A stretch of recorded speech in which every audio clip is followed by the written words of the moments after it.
Sensation, le MAG. Bonjour à tous, bienvenue sur Sensation en partenariat avec TV78. Je reçois aujourd'hui Arthur Sibony, auteur du livre Lizarian, l'éveil du phénix. Bonjour. Bonjour. Alors on va parler ensemble de votre livre. Vous avez commencé à écrire lors du confinement. Est-ce que pour autant l'univers que vous avez imaginé vous est venu du jour au lendemain ? Non, je lisais beaucoup déjà, donc j'ai commencé au fur et à mesure à imaginer mon propre univers. Et puis un jour je me suis dit pourquoi est-ce que moi je n'essayerais pas d'écrire mon propre roman, et c'est comme ça que je me suis lancé. Alors justement, comment en êtes-vous arrivé à avoir envie d'écrire ? Vous le disiez, c'est petit à petit, voilà, vous vous êtes dit j'ai peut-être envie d'écrire, etc. Mais qu'est-ce qui a fait que vous avez sauté le pas finalement ? Je pense que c'est le temps aussi, parce que j'ai commencé pendant le premier confinement, donc j'avais beaucoup de temps à disposition. Et puis encore une fois, le fait d'avoir lu énormément de choses, ça a fait qu'au bout d'un moment, j'ai vraiment eu envie de créer ma propre histoire. Et vous avez publié Lizarian, l'éveil du phénix en août 2021. En quelques mots, que raconte cette histoire ? C'est un tome qui est entre fantasy épique, du style Seigneur des Anneaux, et dark fantasy, donc un univers un peu plus sombre. Et donc ça raconte l'histoire de Liam, donc un jeune homme qui est doué de magie, ce qui est quelque chose de rare mais pas exceptionnel dans ce monde-là.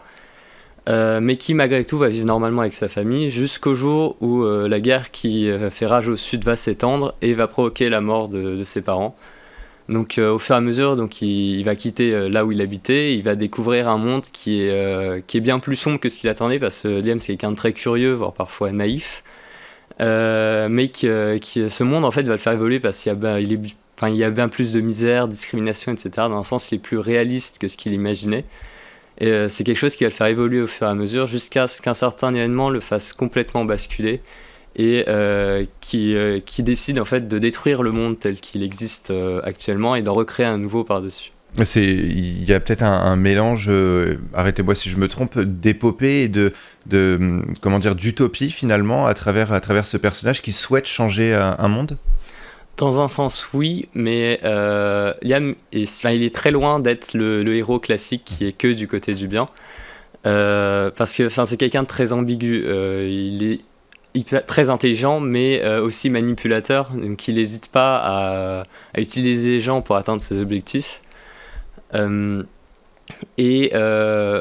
cache souvent ce qu'il pense et ses émotions. Et souvent, même le lecteur ne sait pas ce qu'il pense vraiment. Et en fait, il reste quand même un personnage attachant parce que sa carapace tend à craquer à certains moments, notamment avec les personnes qu'il aime, ou plutôt la personne qu'il aime, parce que il y a un peu de romance aussi dans Lizarian. Et comment est-ce que vous avez fait naître et évoluer vos personnages ? Est-ce qu'au moment d'écrire, vous aviez déjà une idée de leur destin ? Oui, absolument. J'ai imaginé déjà les 9 tomes de la saga, donc je sais dans les grandes lignes ce qui va se passer et la fin aussi du coup. Et alors, vous avez un petit peu parlé de l'univers de votre livre, on va essayer de synthétiser. Il y a un petit peu de sombre, de la magie, un peu de romance aussi, c'est ça ? C'est ça, je voulais pas faire un univers qui soit tout blanc, donc c'était important pour moi qu'il soit dans un sens réaliste, même s'il y a plein de magie, etc. Donc c'est plutôt cohérent, je dirais. Et du coup, oui, il y a de la misère, de la violence, de la discrimination, etc. Après, ça reste quand même tout public, il n'y a pas de... Et comment est-ce que vous vous êtes inspiré justement pour écrire cette œuvre ? Est-ce qu'à un moment vous êtes aussi calqué sur peut-être la société qui est actuellement pour récupérer entre guillemets des problèmes ou des thématiques de la société pour en faire une histoire ? Oui, je pense que c'est possible, surtout du côté discrimination. Je pense que j'ai repris certains éléments, surtout du passé avec l'esclavage, etc. Mais après, je pense que je me suis aussi inspiré inconsciemment de tous les livres que j'ai lus avant, même si je ne saurais pas dire lequel, parce que je pense que c'est un ensemble. Alors, il y a des univers, vous avez parlé du Seigneur des Anneaux, à travers la magie, est-ce qu'on pourrait reconnaître peut-être à Harry Potter ou des autres univers magiques ou Non, je vois aucun comme ça là, qui me vient de style de magie qui serait exactement le même.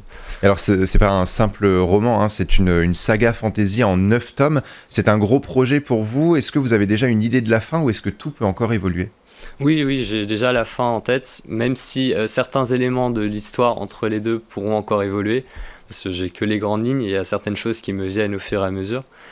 Mais après, oui, effectivement, c'est un gros projet. Et puis, en plus de ces 9 tomes, je prévois aussi de sortir 1 ou 2 hors-série préquels, ceux qui se concentreront sur des éléments centraux de l'histoire.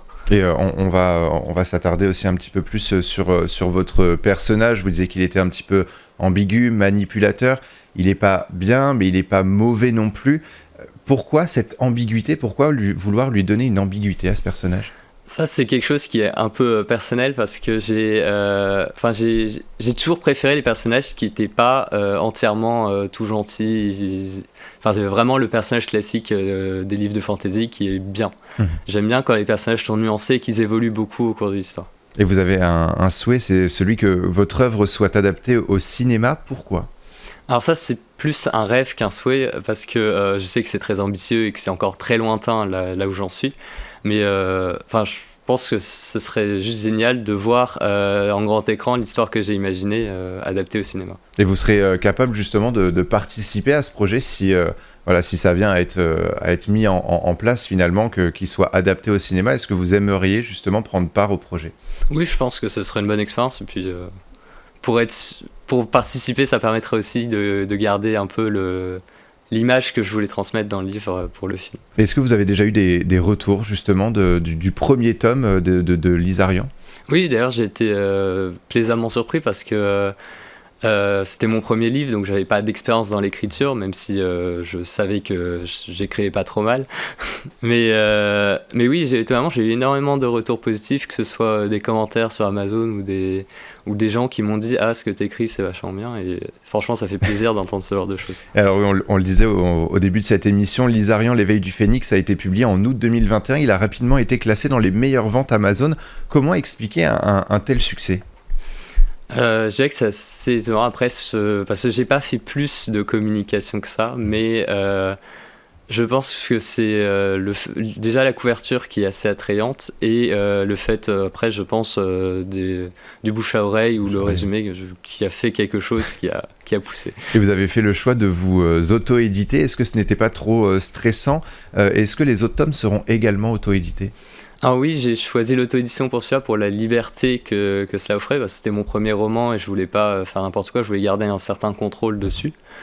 Après, pour les prochains tomes, voir celui-là à l'avenir, j'ai pas de certitude parce que je suis pas du tout fermé à l'idée de signer avec un éditeur à l'avenir, parce que là, oui, c'est moi qui fais tout, que ce soit l'écriture, la correction, la promotion, etc. C'est moi qui m'occupe de tout et forcément, ça prend du temps. Donc, Et c'était pas trop stressant justement de vous lancer dans un projet comme ça, parce que on le rappelle, vous n'êtes pas auteur de base et pour autant vous êtes lancé quand même dans un gros projet. Si, forcément, il y a une part de stress, d'anxiété, parce que c'est des choses nouvelles que j'avais jamais fait avant. Mais au final, je pense que c'est vraiment une bonne expérience parce que ça m'a appris beaucoup de choses, que ce soit dans l'écriture, la publication ou pour essayer de promouvoir ce que j'ai écrit. Et on parlait de Liam comme personnage principal. Est-ce qu'il y aura d'autres personnages qui prendront une importance au fil de l'histoire? Oui, il y a un deuxième personnage qui est essentiel, donc, qui s'appelle Raina et qui est donc une elfe qui Liam va libérer de l'esclavage. Mais qui est très proche de lui, mais qui en même temps cache beaucoup de secrets, qui est capable qui est presque dangereuse dans un sens et sa relation avec lui est, je pense, quelque chose de très intéressant dans le livre. Et vous êtes également étudiant en école de commerce à Rouen. Est-ce que vous souhaitez vous concentrer sur l'écriture ou est-ce que vous arrivez à concilier justement vos deux activités? Pour l'instant, j'ai pas de problème en conciliant les deux. Après, je sais que quoi qu'il arrive, je vais finir mes études. Mais oui, après, à voir si ça continue à progresser comme ça, pourquoi pas me lancer entièrement dans l'écriture. Alors justement, vu que vous voulez finir vos études, l'écriture, c'est devenu une passion ou un passe-temps? Je pense que c'est plus une passion qu'un passe-temps. C'est vraiment une envie qui me prend comme ça. Vous avez écrit le premier jet de Lizarian lors du premier confinement. Est-ce qu'on peut dire que ça a été du coup une période positive pour vous? Étonnamment, oui. Pour moi, du coup, ça a été une période positive, même s'il y a beaucoup de gens qui, forcément, pour eux, c'était plutôt l'inverse. Et est-ce que vous avez des conseils à donner aux personnes qui souhaitent se lancer dans l'écriture et surtout dans l'auto-édition? Je dirais que pour l'écriture, chacun a sa propre manière d'écrire, donc c'est dur de donner un conseil. Je pense qu'il faut juste se lancer et puis voir comment ça se profile. Et puis l'auto-édition, il ne faut pas hésiter à demander des conseils ou à regarder sur Internet. Il y a beaucoup de sites qui expliquent comment ça se passe, parce qu'il y a beaucoup de questions qu'on se pose à ce moment-là. Et c'est vraiment quelque chose qui est très utile. Et en quelques secondes, est-ce qu'il y a d'autres projets après ces 9 tomes de Lizarian? Oui, j'ai réfléchi à plusieurs autres livres, voire peut-être des petites sagas, mais beaucoup plus courtes. Donc oui, j'ai énormément d'idées, c'est vraiment pas le problème. Il y a des projets à découvrir après les 9 tomes. Du coup, le premier s'appelle Lizarian, l'éveil du phénix. Il est disponible sur Amazon. Et pour revoir ou réécouter cette émission, rendez-vous sur notre site et application Radio Sensation. Merci beaucoup.